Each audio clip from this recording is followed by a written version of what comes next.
Hello guys, good evening. आप सबको बहुत बहुत बधाइयाँ। उत्तराखंड लोक सेवा आयोग हरिद्वार ने लोअर पीसीएस 2021 की विज्ञापन को प्रकाशित कर दिया है। आज 9 अगस्त 2021 को गाइस ऑनलाइन आवेदन पत्र भरने की अंतिम तिथि है 29 अगस्त 2021 और आवेदन शुल्क को भी जमा करने की अंतिम तिथि है 29 अगस्त 2021।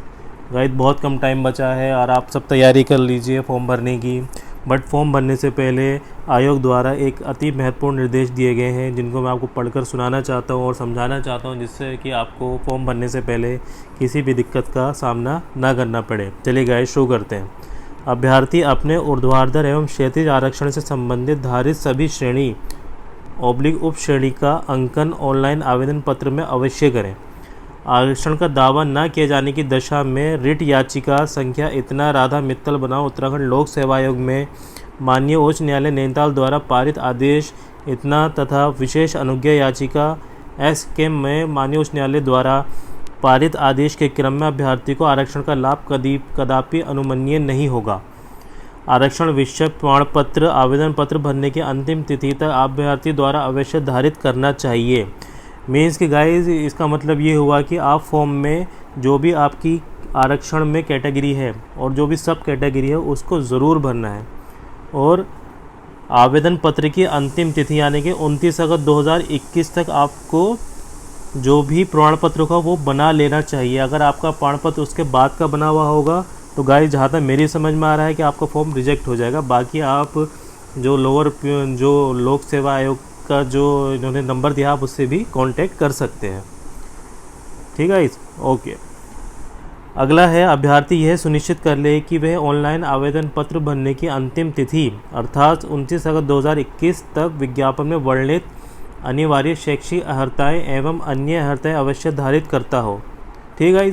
अभ्यर्थी की शैक्षिक अर्हता के संबंध में परीक्षा परिमाण घोषित करने की तिथि वह मानी जाएगी जो अंक पत्र निर्गत होने की तिथि हो। ठीक है। मीन्स की जो आपकी जो भी अर्हता होगी, सपोज ग्रेजुएट है, ग्रेजुएशन मांगी है, तो उसकी रिजल्ट डिक्लेरेशन डेट वह मानी जाएगी जो आपकी मार्कशीट होगी उस पर जो डेट लिखा होगा वो आपकी रिजल्ट डिक्लेरेशन डेट मानी जाएगी। अतः अभ्यर्थी ये सुनिश्चित कर ले कि ऑनलाइन आवेदन पत्र के क्वालिफिकेशन डिटेल्स के विवरण में रिजल्ट डिक्लेरेशन फॉर्म के कॉलम में संबंधित शैक्षिक अर्हता के अंक पत्र निर्गत होने की तिथि का अंकन हो। ठीक है। विज्ञापन के शर्तानुसार वांछित अर्हता की पुष्टि न होने पर अभ्यर्थन निरस्त कर दिया जाएगा, जिसकी पूर्ण जिम्मेदारी अभ्यर्थी की होगी। मीन्स कि जब फॉर्म में आप भरेंगे रिजल्ट डिक्लेरेशन डेट, तो जो मार्कशीट के ऊपर जो डेट होगी ना आप वही भरें। ठीक है गाइस। अगला है अभ्यर्थी ऑनलाइन आवेदन करने के पूर्व विज्ञापन में वर्णित समस्त निर्देशों का भली भांति अध्ययन कर लें तथा ऑनलाइन आवेदन पत्र को सही भरें। किसी भी स्थिति में अपूर्ण आवेदन पत्र स्वीकार नहीं किए जाएंगे। ठीक है, सिंपल है। फर्जी प्रमाण पत्रों के आधार पर आवेदन करने वाले अभ्यर्थी को आयोग की समस्त आगामी परीक्षाओं से अधिकतम 5 वर्षों के लिए प्रतिवारित डीबार कर दिया जाएगा। साथ ही संस्थागत विधि के अंतर्गत ऐसे अभ्यर्थियों के विरुद्ध अभियोग भी दर्ज कराया जा सकता है। अभ्यर्थी द्वारा प्रमाण पत्र पर लिखना या लिखा होना भी अनुचित साधन की श्रेणी में आएगा। ठीक है। कोई भी फर्जी प्रमाण पत्र ना लगाएं, किसी भी तरीके की 420 ना करें, क्योंकि ये वैसे भी गलत है और इसकी आपको सज़ा भी मिल सकती है। चलिएगा, मैं अगले पॉइंट पर आता हूँ। आयोग में ऑनलाइन आवेदन पत्र प्रस्तुत करने की अंतिम तिथि के उपरांत आवेदन पत्र में की गई प्रविष्टियाँ यथा पदनाम, अर्हता, आरक्षण संबंधित श्रेणी, उप श्रेणी, विषय, आयु एवं परीक्षा केंद्र इत्यादि में किसी प्रकार के संशोधन का अनुरोध स्वीकार नहीं किया जाएगा। तो गाइस बहुत ही केयरफुली आप फॉर्म को भरें, किसी भी तरह की गलती ना करें, क्योंकि उसमें कोई भी संशोधन को स्वीकार नहीं किया जाएगा बाद में अगर आप चाहते भी हैं तो। प्रश्नगत परीक्षा है तो मात्र ऑनलाइन आवेदन पत्र एवं नेट बैंकिंग डेबिट कार्ड और क्रेडिट कार्ड के माध्यम से आवेदन शुल्क स्वीकार्य होगा। यानी कोई ऑफलाइन फॉर्म भरने की व्यवस्था नहीं है, कोई ऑफलाइन शुल्क जमा नहीं किया जाएगा जैसे पहले हम बैंक में करते थे। आपको नेट बैंकिंग डेबिट कार्ड या क्रेडिट कार्ड के माध्यम से ही आप फॉर्म का शुल्क जमा कर पाएंगे। ठीक है। ओके गाइज, अभ्यर्थी प्रारंभिक परीक्षा के आयोजन हेतु नगरों की सूची के लिए परिशिष्ट 1 यानी कि जो सेंटर होंगे उसके लिए आप परिशिष्ट 1, परीक्षा योजना के लिए परिशिष्ट 2, सिलेबस के लिए परिशिष्ट 3, आरक्षण संबंधी दावों के लिए निर्धारित प्रारूप हेतु परिशिष्ट 4 तथा न्यूनतम अर्हता अंक हेतु परिशिष्ट 5 का अवलोकन करें। जो फॉर्म के आखिर में दिए गए हैं आप उनको ज़रूर एक बार स्टडी कर लें।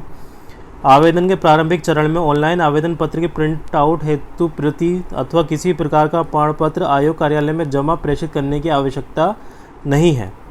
ठीक है, आपको ऑनलाइन में सिर्फ आपको कुछ नहीं करना, आपको फॉर्म भरना है। किसी भी टाइप के आवेदन पत्र का प्रिंट आउट की उसकी कॉपी या किसी प्रकार का प्रमाण पत्र आपको कार्यालय में प्रेषित करने की आवश्यकता नहीं है। ठीक है, अभ्यर्थी ऑनलाइन आवेदन करने हेतु अंतिम तिथि की प्रतीक्षा ना करें बल्कि उससे पूर्व ही अपना ऑनलाइन आवेदन पत्र जमा करना सुनिश्चित करें। ठीक है, ये तो बहुत ही ज़रूरी पॉइंट है। आप आखिरी डेट को मत कीजिएगा क्योंकि उस टाइम पर सर्वर बिज़ी हो सकता है। आपका फॉर्म क्या पता मे भी नहीं फिल हो पाए क्योंकि बहुत सारे लोग भर रहे होंगे, तो इसलिए आप इसको टाइमली भर लें। मेरे हिसाब से हफ्ता 10 दिन पहले तक आपने सारे फॉर्म वगैरह भर लें। प्रश्नगत परीक्षा के विभिन्न चरणों हेतु न्यूनतम अर्हता अंकों के प्रतिशत का उल्लेख विज्ञापन के परिशिष्ट 5 पर उपलब्ध है। अभ्यर्थियों को अपनी आरक्षण उप श्रेणी के अनुसार न्यूनतम अर्हता अंक प्राप्त करने पर ही मेरिट के आधार पर प्रवीणता सूची हेतु विचारित किया जाएगा। गाइस, हर कैटेगरी के लिए एक मिनिमम परसेंटेज दिया गया है जो आपको आगे मेरिट लिस्ट के लिए ज़रूरी होगा, तो आपको मिनिमम उतना क्वालिफाई ज़रूर करना है। प्रारंभिक और स्क्रीनिंग परीक्षा होने की दशा में अभ्यर्थियों को आवंटित परीक्षा केंद्र तथा परीक्षा की तिथि की सूचना तथा मुख्य परीक्षा साक्षात्कार परीक्षा से पूर्व मुख्य साक्षात्कार परीक्षा की तिथि की सूचना यथा समय आयोग की वेबसाइट तथा दैनिक समाचार पत्र माध्यम करा दी जाएगी। ठीक है, ये तो सिंपल सा पॉइंट है। प्रारंभिक परीक्षा में सफल होने वाले अभ्यर्थी मुख्य परीक्षा हेतु पृथक से निर्धारित परीक्षा शुल्क समस्त आवश्यक संलग्नों सहित जमा करना अनिवार्य होगा। तो गाइस, जो प्रिलिमिनरी जो एग्ज़ाम होगा उसको क्वालिफाई करने के बाद जब मेन एग्ज़ाम होगा तो आपको अलग से फ़ीस जमा करना पड़ेगा और विद सपोर्टिंग्स।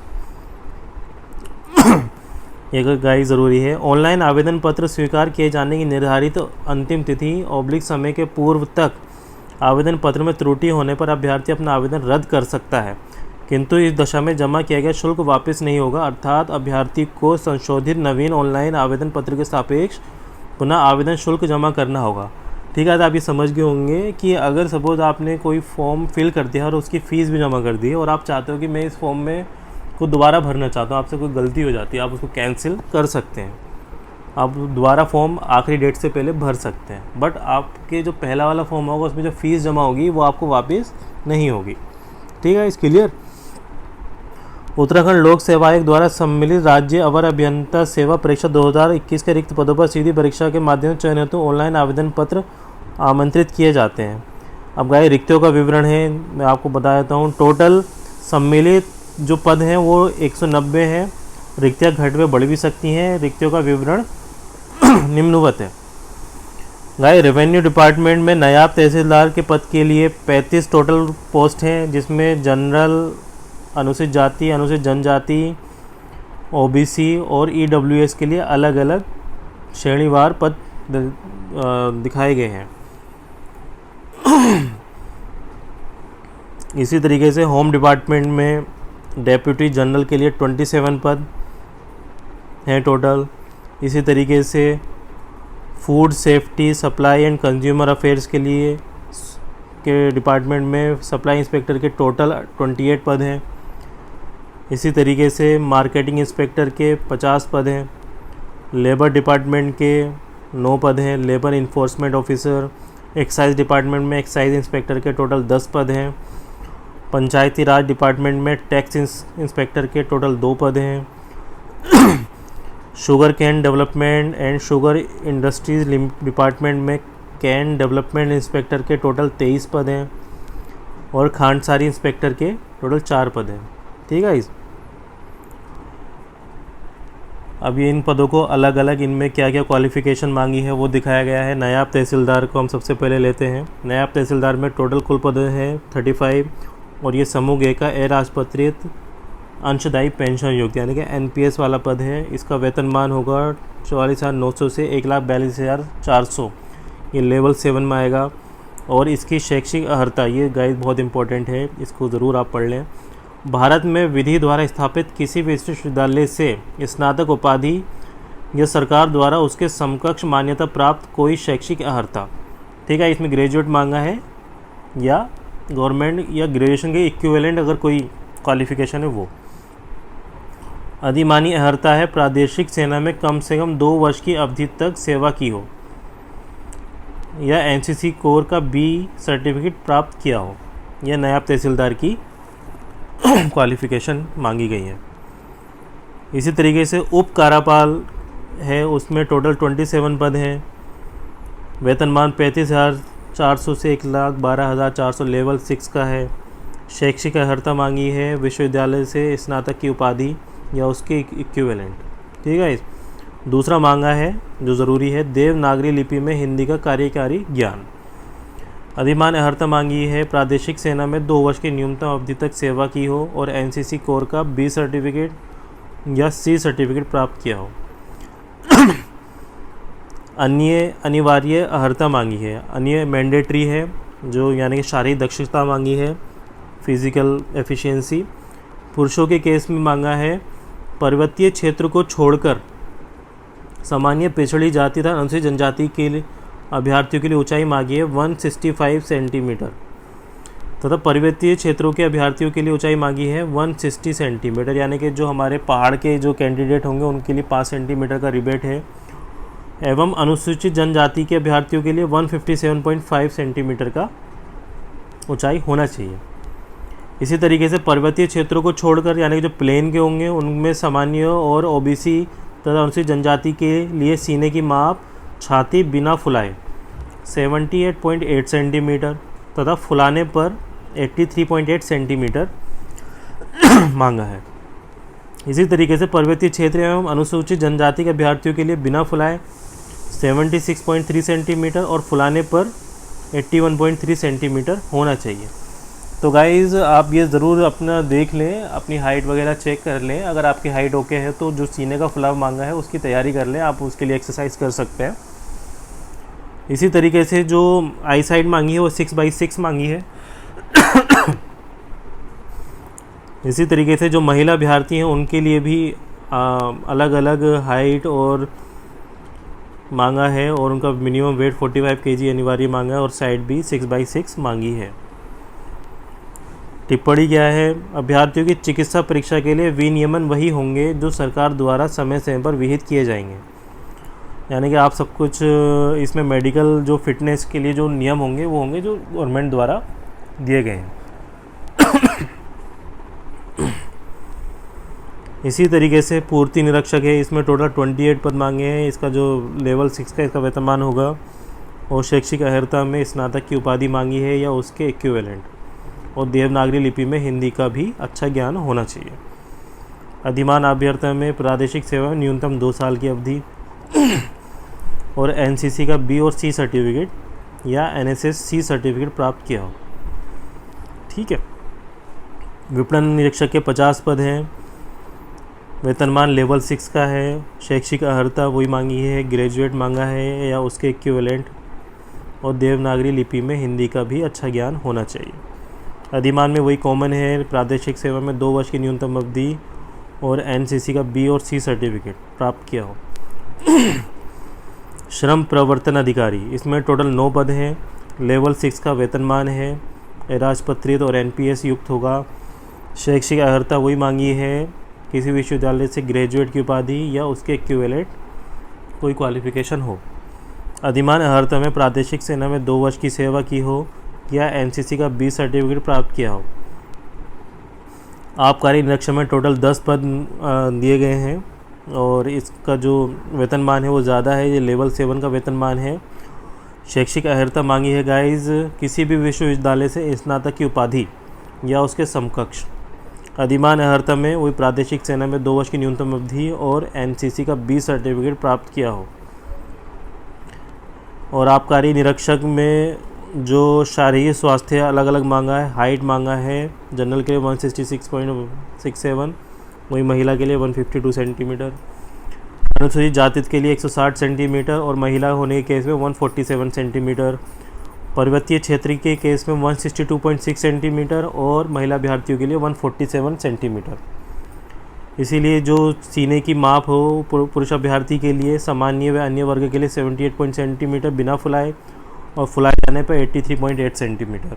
अनुसूचित जाति के केस में 76.3 सेंटीमीटर बिना फुलाए और फुलाए जाने पर 81.3 सेंटीमीटर। पर्वतीय क्षेत्र में 76.3 सेंटीमीटर और फुलाए जाने पर 81.3 सेंटीमीटर। न्यूनतम फुलाव 5 सेंटीमीटर अनिवार्य है और शारीरिक वज़न केवल महिला अभ्यर्थियों के लिए 45 kg। तो मीन जो जितनी हमारी महिला कैंडिडेट हैं उनका वज़न मिनिमम 45 kg होना चाहिए। इसी तरीके से टैक्स इंस्पेक्टर के 2 पद हैं और लेवल 6 का वेतनमान है। शैक्षिक अर्हता सेम मांगी है, किसी विश्वविद्यालय की डिग्री या उसके समकक्ष। इस तरीके ज्येष्ठ गन्ना विकास निरीक्षक के 2 पद हैं, लेवल 6 का वेतनमान है और एजुकेशन क्वालिफिकेशन में मांगा है कृषि में स्नातक। गाइस ये थोड़ा सा समझ लीजिए, ये थोड़ा डिफरेंट है, इसमें ग्रेजुएशन मांगा है एग्रीकल्चर में। ऐसे अभ्यर्थी को जो कृषि विज्ञान में स्नातकोत्तर यानी कि मास्टर डिग्री उपाधि रखता हो, अन्य बातों के समान होने पर समूह 1 सामान्य समूह 2 सामान्य के पदों पर सीधी भर्ती के मामले में अधिमान दिया जाएगा। अधिमान अर्हता प्रादेशिक सेना में 2 वर्ष की न्यूनतम अवधि रखता हो और एनसीसी की 20 सर्टिफिकेट प्राप्त किया हो। गन्ना विकास निरीक्षक, इसमें टोटल 23 पद हैं, लेवल 5 का वेतनमान है। शैक्षिक अर्हता मांगी है, कृषि में स्नातक की उपाधि रखता हो। ऐसे अभ्यर्थी जो कृषि विज्ञान में मास्टर डिग्री रखता हो, अन्य बातों के समान होने पर समूह 1 सामान्य और समूह 2 सामान्य के पदों पर सीधी भर्ती के मामले में अधिमान दिया जाएगा, यानी उसको वेटेज दिया जाएगा। अधिमान अर्हता है सेम है, बाकी प्रादेशिक सेना 2 वर्ष की न्यूनतम अवधि रखता हो और एनसीसी का 20 सर्टिफिकेट प्राप्त किया हो। इधर खांडसारी निरीक्षक, टोटल 4 पद हैं, लेवल 5 का वेतनमान है। शैक्षिक अर्हता है स्नातक की उपाधि और देवनागरी लिपि में हिंदी का कार्यकारी ज्ञान। अधिमान में है 2 वर्ष की न्यूनतम प्रादेशिक सेवा रखता हो और एनसीसी का 20 सर्टिफिकेट प्राप्त हो। यह भारत में विधि द्वारा स्थापित किसी विश्वविद्यालय से विधि स्नातक की उपाधि प्राप्त की हो।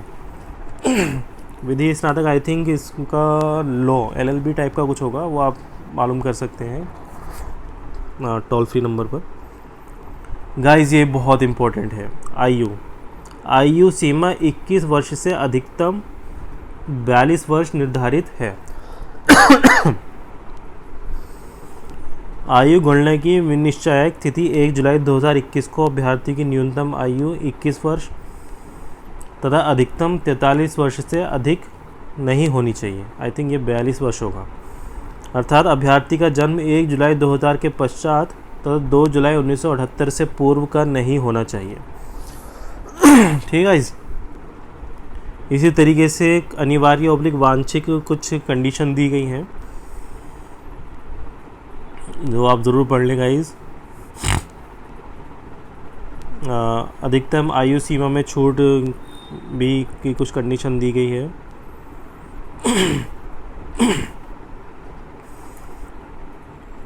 नेशनैलिटी का भी कंडीशन दिया गया है, भारत का नागरिक हो इस टाइप से। चरित्र आपका बिना किसी उसका होना चाहिए, बिना किसी दाग का, किसी भी तरह का कोई केस वेस ना हो रहा आपके ऊपर। वैवाहिक स्थिति भी दी गई है। सेवा में नियुक्ति के लिए ऐसा पुरुष अभ्यर्थी पात्र नहीं होगा जिसकी 1 से अधिक पत्नियां जीवित हों, या ऐसी महिला अभ्यर्थी पात्र नहीं होगी जिसने ऐसे पुरुष से विवाह किया हो जिसकी पहले से 1 या 1 से अधिक पत्नी जीवित हो। ठीक है, ये ज़रूरी है। इधर आरक्षण वगैरह दिया हुआ है गाइस। और विकलांगता के केस में 40% की विकलांगता होना अनिवार्य है। ठीक है। और इसी तरीके से आप इनको बारीकी से ज़रूर पढ़ लें। और ऑनलाइन आवेदन किए जाने हेतु एक प्रोसीजर दिया गया है जिसको आप फॉर्म भरते वक्त ज़रूर देख लें और ज़रूर किसी से डिस्कस करके फॉर्म भरें। और कहीं कोई दिक्कत होती है तो जो आयोग का जो नंबर दिया गया है उस पर कॉल करके आप मालूम कर सकते हैं। और गाइस ये शुल्क दिया गया है, अलग अलग कैटेगरी का अलग अलग शुल्क है। मैं एक बार आपको फिर पढ़ के सुना देता हूँ। जो अनारक्षित है उनकी टोटल 176.55 है। जो EWS कैटेगरी के हैं उनकी टोटल 176.55। जो OBC के हैं उनके लिए 176.55 और जो SC के हैं उनके लिए 86.55 और जो ST के हैं उनके लिए 86.55। एक्स सर्विसमैन के केस में 176.55 और जो अनाथ बच्चे हैं उनके लिए कोई शुल्क नहीं है और जो दिव्यांग है शारीरिक रूप से उनके लिए 26.55 का शुल्क जमा होगा। इसी तरीके से गाइज परीक्षा से संबंधित महत्वपूर्ण निर्देश दिए गए हैं, आप इनको ज़रूर पढ़ लें। और गाइज बाकी सब नॉर्मल जो कॉमन सी कंडीशंस हैं वही दी गई हैं, ठीक है। आप इनको ज़रूर एक बार ही पढ़ लीजिएगा, जिससे कि आपको फॉर्म भरते वक्त कोई दिक्कत का सामना ना करना पड़े, आपका फॉर्म रिजेक्ट ना हो, ठीक है। बाकी मैंने आपको सभी चीज़ें पढ़ के सुना दी हैं। इसी तरीके से अलग अलग परिशिष्ट दिए गए जिसमें सिटी कोड दिखाया गया है, ठीक है। आप इनको ज़रूर देख लें। इसी तरीके से कितने प्रश्न आएंगे, कितना टाइम होगा और ये सब दिखाया गया है। प्रीलिमिनरी परीक्षा में टोटल 150 क्वेश्चंस आएंगे, 2 घंटे का समय होगा, 150 मैक्सिमम मार्क्स का होगा। और इसके मुख्य परीक्षा के जो पहला पेपर होगा वो 200 मैक्सिमम मार्क्स होगा, 3 घंटे का टाइम होगा और 20 प्रश्न होंगे। इसी तरीके प्रश्न पत्र 2 का जो निबंध एवं आलेखन का जो पेपर होगा वो 200 मार्क्स का होगा, 3 घंटे का टाइम होगा और 5 क्वेश्चन आएंगे। इसी तरीके से जो साक्षात्कार यानी कि इंटरव्यू होगा वो 50 मार्क्स का होगा। और ये इंपॉर्टेंट है, निबंध एवं आलेखन के प्रश्न पत्र में न्यूनतम 35% अंक प्राप्त करना अनिवार्य होगा, ठीक है। मीन्स कि अगर आपको 200 नंबर का है तो आपको 70 मार्क्स एनी हाउ लाने होंगे। इससे कम लाने पर आपके बाकी पेपर में कितने भी मार्क्स आ जाए आपको कंसीडर नहीं किया जाएगा। इसी तरीके से सिलेबस दिया गया है गाइस, अलग अलग सिलेबस दिया, आप इसको ज़रूर स्टडी कर लें, ठीक है। और all the best for your exam. अगर गाइस आपको मेरा ये वीडियो पसंद आया हो तो आप प्लीज़ इसको लाइक, कमेंट और शेयर करना ना भूलें। और अलग अलग जो सर्टिफिकेट है उनका परफॉर्मा भी दिया गया है, ठीक है। चलिए आप इसको ज़रूर पढ़ लें और इस वीडियो को शेयर करना ना भूलें। Thank you guys.